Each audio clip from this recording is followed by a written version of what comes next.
Looks like you're headed for the great beyond tomorrow, just as planned. I froze when I heard a woman's laugh and voice I didn't recognize. The voice was coming from my husband Nicholas's phone. Right now, he's in the shower. Our 4-year-old daughter Margaret happened to be nearby when his phone rang. She touched it and, not knowing any better, turned on the speaker. The woman, assuming my husband had picked up, kept talking. With this, we'll get the insurance money, and finally we can be a real couple. I got a bad feeling, a real sense of dread. That's when I discovered the terrible secret plan my husband had been hiding. My name is Sophie. I'm 32 and work in an office. I've been married to Nicholas for 5 years, who is 3 years older than me, and a company employee. Together with Margaret, we are a family of 3. Nicholas is a doting father. Margaret adores him and always clings to him. Every time I saw this, it filled me with joy. I always wanted to cherish the time spent as a family, so I'd adjust my work schedule to coincide with Nicholas's days off. We'd go shopping, visit the aquarium, or go to the zoo. Margaret was looking forward to those days as well. However, 3 months ago, things changed. You don't need to match your days off with me anymore. Work's gotten busy. What? But Margaret looks forward to spending time with you. It can be helped. Nicholas yelled at me and left the house without saying another word. He didn't come back that day. Seeing this sudden change in his normally calm demeanor puzzled me.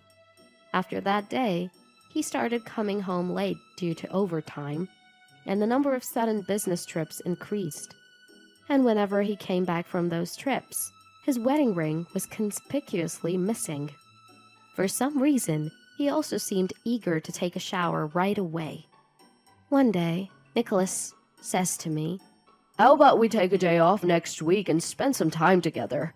Just the 2 of us." That's unusual, I thought, but it turns out I'm also off work that day. Come to think of it, since Margaret was born, Nicholas and I haven't had any alone time. He tells me he's already arranged for Margaret to stay at my in-laws' house, so I happily agree. We could go for a drive to the beach, he suggests, and I can't help but look forward to that day. Then, the day before our date comes around, for some reason Nicholas takes a shower as soon as he gets home. Normally, he takes his phone with him everywhere, even to the bathroom. But today, he left it on the table. While I'm cooking, his phone starts to ring. As I'm drying my hands, Margaret picks up the phone and puts it on speaker. Everything's set for tomorrow. He'll be out of the picture. A mysterious woman's voice fills the air. Stunned by her words, I keep listening. She seems to think Nicholas picked up and continues talking. With this, the insurance money will be ours, and finally we can... Who's that, Auntie? A friend of Dad's? Hearing Margaret's voice, the woman hurriedly hangs up. Margaret tilts her head. What was that? Maybe it's a friend of Dad's. Let's tell him. Okay. Margaret runs off towards the bathroom with a smile. I guess she wants to tell her dad as soon as possible. In the meantime, his phone is left on the table. Just as I'm about to snoop through it, I hear the bathroom door open and quickly put the phone back in its place. Margaret informs a freshly showered Nicholas, Dad, your friend called. Suddenly, Nicholas rushes into the living room, his body still wet. Did you answer my phone without asking? No, Margaret picked up, but I didn't listen. I see. His stern face relaxes suddenly. His brow smooths. Is he cheating? And what was that about? Out of the picture. That night, unable to shake my suspicions, I wait until Margaret and Nicholas are asleep. Then I check his phone again. The caller ID reads Eric. There are several calls from this Eric, but the voice was unmistakably a woman's. When I open WhatsApp, there's frequent communication with a woman named Caroline. Reading the content, it's clear that Eric is probably a cover, and it's really Caroline. In the messages I found on his phone, there were details about the sinister plan the woman had just mentioned. I was so shocked, I caught my breath. Who is this woman? I can't believe it. Fuming, I clenched my trembling hands tightly. Further investigation of his phone gallery revealed multiple selfies of Caroline cozying up to Nicholas. The woman in these pictures, attached to Nicholas like glue, looked familiar. Is this woman? Could it be? When I checked my work computer, it turns out she was someone I knew. So that's how it is. After transferring all the evidence to my computer, I found some important documents in Nicholas's carry-on bag. If you're up for this, be prepared. I've got plenty to corner you both. I then made a call to someone. I didn't sleep a wink that night, and morning eventually came. As I prepared breakfast, Nicholas, unusually up early and in high spirits, said, "Great weather for a drive, huh?" "Sure is," I replied with a fake smile, but he didn't seem to notice my mood. "All right, let's get moving." After dropping Margaret off at my in-laws' house, Nicholas started driving. Today, Nicholas was unusually chatty, rambling on about trivial matters. As I played along, my phone rang about 30 minutes into the trip. "It's a call from your mom. Margaret seems to have a fever. We need to go back." "What? I mean, we asked Mom to watch her. She should handle it." "Mom says she has a fever close to 102 degrees Fahrenheit and wants to take her to the hospital. I have the medical insurance card, so we need to go back." "All right, fine." Nicholas reluctantly made a U-turn. When we arrived at my in-laws' house, Nicholas energetically opened the door to be greeted by a surprised-looking Sasha, my mother-in-law. "Mom, how's Margaret's fever?" "What are you talking about?" "You called Sophie's phone earlier, right?" "I did? I never made such a call." Confused, Nicholas and Sasha were at a loss for words, but Nicholas quickly turned to confront me. "Hey, what's going on?" Fully expecting this question, I flashed a big smile and told Nicholas, "That was a lie to bring you back here." "What? But the phone rang, didn't it?" "That was just an alarm. I set the ringtone and the alarm tone to be the same to make you believe that a call had come in." Just then, we heard, Daddy, Mommy! and Margaret came running down the hall, hugging Nicholas around his legs. Nicholas glares at me, not even glancing at Margaret. "Explain yourself!" "Oh, just returning the favor for all the lies you've told so far." You kidding me? Are you making a fool out of me? Hearing Nicholas's angry shout, a surprised and crying Margaret hides behind me. Sasha, sensing the mood, takes Margaret's hand and says, "Let's read a book upstairs," leading her to the second floor. Standing alone in the entryway, Nicholas just stares at me in silence for a moment. That's when the doorbell rings. Opening the door to our surprise, it's Nicholas's affair partner, Caroline. Caroline, what are you doing here? Nicholas seems utterly flustered. "What do you mean? You invited me here to meet your friends and parents-in-law, didn't you?" I did? "Look, here's the message you sent me." Caroline shows her WhatsApp screen to a puzzled Nicholas. "More importantly, why is your wife here?" Caroline presses while Nicholas stammers, lost for words. "I was the one who invited Caroline, pretending to be you." Hearing my words, both of them looked at me, eyes wide open. What the heck are you thinking? "Because I'm not ready to move on to the next world just yet.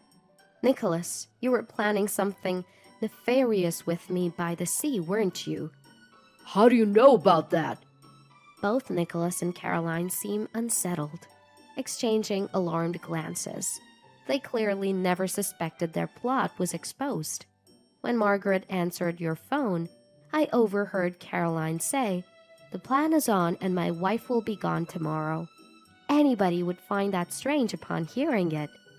I moved to the living room, sit across the table from the two, and slam printed copies of their WhatsApp conversations and photographs on the table. I have plenty of evidence. How did you get this? Nicholas and Caroline are stunned, staring at the undeniable evidence. Did you forget what I do for a living? You worked some desk job at a company. True, but it's a detective agency. These days, I'm doing more sleuthing than clerical work. At that, Nicholas and Caroline tremble in disbelief. And then I lay out the $300,000 life insurance policy under Nicholas's name in front of him. I can't believe my own husband was planning to trade my life for money. That's a misunderstanding. What misunderstanding? The entire plan is detailed in those WhatsApp messages. Well, you see... Nicholas scrambles for words, trying to make an excuse. I turned to the woman beside me, who was avoiding eye contact, and asked her a question. "So, are you pregnant?" "What?" Caroline's eyes darted around as she looked to Nicholas for support. To my surprise, he started defending her. Hey, yes, she is. She's carrying a baby, so don't give her a hard time. That's not fair. Nicholas walked over to Caroline and affectionately rubbed her belly, giving me a glare. "That's a lie." "What do you mean, a lie? I'm 5 months along." Caroline pointed to a sonogram picture on the table. "Look at this. This is proof." The date on that sonogram is 10 months old. If it was real, the baby would be born by now. What? What do you mean? Nicholas was watching the exchange between me and Caroline with a puzzled expression. The pregnancy is a lie. Also, did you know she's a scam artist? Nicholas looked shocked. Turns out, Caroline was a scam artist who targeted married men. Her scheme was always the same: pretend to be pregnant after dating for a while and then extort a large sum of money. I had been involved in a background check for Caroline through work and recognized her face. When I showed the investigative report to Nicholas, he was reading it, gasping. You're kidding me. "Nick, all of this is nonsense. Don't listen to her." A panicked Caroline clung to Nicholas, but he forcefully shook her off and sighed deeply. I can trust Sophie because she's never lied to me. Compared to that, I can't believe you're not just lying, but you're also a scam artist. "No, Nick, please believe me." Caroline sank to her knees, covering her face with her hands, and began to sob as if to gain sympathy.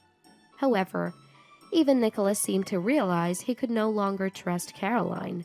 Out of the blue, he offered me a sincere apology. Sorry. My bad. Let's start over. I was utterly flabbergasted by Nicholas, who seemed to think an apology would fix everything. I then handed him the divorce papers I had prepared in advance. "We can't be a married couple anymore. You'll sign this, right?" In the divorce proceedings, I also demanded $30,000 in damages, $20,000 for property division, and $1,000 for monthly child support. Please, don't say that. Reconsider. It's too late for that. The only person I love is you, Sophie. Just as Nicholas was resisting, making all sorts of excuses and hesitating to sign, Margaret came downstairs and ran over him. Dad, do you need help signing? Should Margaret write it for you? Margaret smiled innocently at him. Unable to resist any longer, Nicholas signed the papers without a word. Dad, I signed it well for you. Margaret, who knew nothing of the situation, beamed happily. Sasha noticed the situation and invited Margaret to the park. Full of energy, Margaret said, I'll be going now. And left. I'll also demand $1.5 million from you in the divorce case, I told Caroline. She lost her temper, her face turning red. Why should I have to pay? I'll also be contacting the police about you. Pay for your crime. Caroline's face turned pale and she started to tremble. I can't be caught now. She dashed out of the living room towards the entrance. However, police were already waiting outside, and Caroline was immediately arrested. Let go of me! Caroline, whose appearance was far from her shrieks, thrashed about as she was restrained by the police. Nicholas, who had followed her to the entrance, looked drained when he saw what was happening. A police officer then tapped Nicholas on the shoulder and said, It's time to go. No way! Why do I have to be arrested? Sophie, help me! Nicholas resisted and struggled, but the burly police officers dragged him into the patrol car and drove off. About 15 minutes later, Sasha and Margaret returned home. Sasha had tears in her eyes and apologized to me, as if she had seen everything from a distance. Turns out, it was Sasha who called the police. When I found out about Nicholas's plan to ruin me with Caroline, I immediately confided in Sasha. Shocked, Sasha said, If that's true, it's my responsibility as a parent to report this to the police. And she agreed to help. That's why she had been keeping an eye on us while entertaining Margaret upstairs. I guess she took Margaret to the park because she couldn't bear to let her granddaughter see her father get arrested. I said, I'm sorry for causing such a commotion, and handed Sasha a handkerchief. The next day, I filed for divorce in court. Nicholas and Caroline ended up behind bars. Nicholas sold our home and used the money to pay alimony and child support. Sasha covered the remaining costs, saying, It's the least I could do. The plan was to make Nicholas pay her back once he's out of jail. As for the compensation claimed in the divorce case against Caroline, I plan on having her pay in full once she has served her time. Meanwhile, Margaret and I moved back to my parents' house. Margaret is doted on by my parents, who find her incredibly adorable. I am committed to protecting my sweet Margaret and pouring all my love into her from now on.